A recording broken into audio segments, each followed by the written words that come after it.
కుళ్ళిపోయిన కూరగాయలు, పాచిపోయిన chicken, mutton, చేపలు, నిన్న మొన్న వండిన వంటకాలు. ఇవి తిరుపతిలోని పలు హోటళ్లలో కనిపించిన దృశ్యాలు.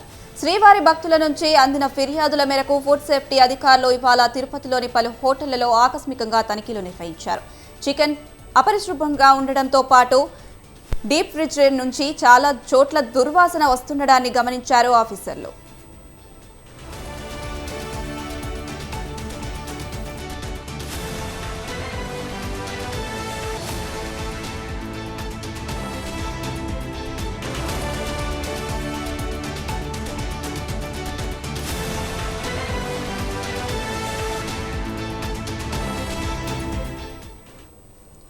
ఆహార పదార్థాల్లో హానికరమైన కలర్లు కలుపుతుండడంపై మండిపడ్డారు అధికారులు. అంతేకాదు కొన్ని హోటళ్లలో బాల కార్మికులు పనిచేస్తుండడాన్ని గుర్తించారు. మొత్తం 10 నుంచి 12 బృందాలుగా విడిపోయి ఈ తనిఖీలు నిర్వహించారు ఫుడ్ సేఫ్టీ అధికారులు. కేవలం హోటళ్లపైనే మాత్రమే కాకుండా స్ట్రీట్ ఫుడ్ పైన దృష్టి సారించినట్లు వెల్లడించారు. నిబంధనలు అతిక్రమించిన వారి హోటల్ సీజ్ చేస్తామని హెచ్చరించారు.